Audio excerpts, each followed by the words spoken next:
जीवन में चाहे कितना भी दुख हो ना, कभी शांत नहीं होना चाहिए, क्योंकि जब हम शांत हो जाते हैं ना तो दुख हम पे हावी हो जाता है। ऐसे ही कुछ मेरा कैरेक्टर है। मैं जब बहुत ज़्यादा परेशान होती हूँ ना, तो मैं ना रेडी हो जाती हूँ। रेडी होके ना अपने हस्बैंड से कहती हूँ कि मुझे कहीं घुमा के लेके आओ, क्योंकि अगर मैं घूमने नहीं गई ना तो सच बता रही हूँ मुझे बहुत ज़्यादा डिप्रेशन हो जाता है।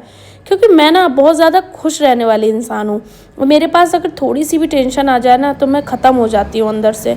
क्योंकि पता नहीं, आप कुछ भी मान लीजिए, मैं टेंशन नहीं झेल सकती हूँ। मेरे संग एक प्रॉब्लम होती है ये।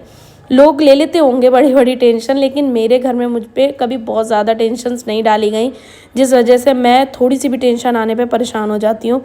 तो बस यहाँ पे आज वही हुआ था, तिवारी जी से मैंने कहा कि आज मेरा मन बहुत उदास हो रहा है, सर मेरा बहुत भारी भारी सा था। तो मैंने कहा चलो हम लोग जम्मू कश्मीर घूमने जा रहे हैं, तो हमारी शॉपिंग तो अभी स्टार्ट ही चल रही थी। तो मैंने कहा चलो वी मार्ट चलते हैं, वहाँ पे कुछ न्यू कलेक्शंस देख के आते हैं, शायद कुछ अवेलेबल होगा। तो बस हम और तिवारी जी यहाँ पे आ गए थे, और आप मानिए मेरा इतना दिमाग ख़राब था, लेकिन जब मैं यहाँ पे आई ना तो मैंने अपने आप को थोड़ा फ्रेश किया। क्यों? क्योंकि हस्बैंड के सामने भी अगर आप ज़्यादा मुंह लटका के घूमेंगे ना, तो एक बार नहीं, दो बार नहीं, तीसरी बार में तो हस्बैंड आपको ज़रूर टोक के कहेंगे कि क्या ड्रामा है तुम्हारा, इतना क्यों उदास रहती हो। तो बस इस वजह से मैं सोचती हूँ कि हमें अपने आप को कितना भी अंदर से नर्वसमेंट हो बाहर नहीं लानी चाहिए।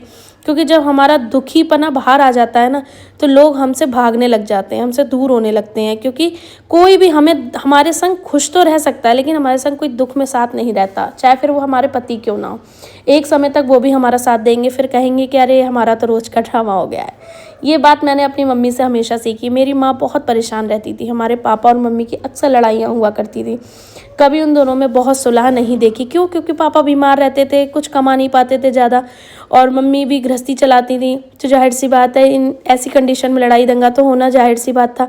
लेकिन फिर भी मेरी माँ ने कभी भी उदास होना नहीं सीखा, ना ही उदास हमें रखा। जैसी भी कंडीशन होती थी हमेशा हंसती रहती थी, खुश रहती थी। और सबसे अच्छी बात मैं आपको बताऊं कि हमारी फैमिली को सपोर्ट करने वाली हमारी नानी थी, जो कि उन्होंने हमारे परिवार को धीरे धीरे बहुत आगे तक लेके आई। और मेरी शादी, वो शादी तक मैं आपको बता दूं, आज मैं अपने जीवन का बहुत बड़ा सच बता रही हूँ कि मेरी शादी भी मेरी नानी के बदौलत हुई है, नानी के यहाँ आके हुई है। क्योंकि जब मेरी शादी हो रही थी ना, उस समय पे मेरे ददियाल में कोई भी ऐसा इंसान हाथ रखने को तैयार नहीं था। ये तक किसी ने मेरे से झूठे में नहीं कहा था कि बिन बाप की बेटी है तो चलो हम शादी कर देते।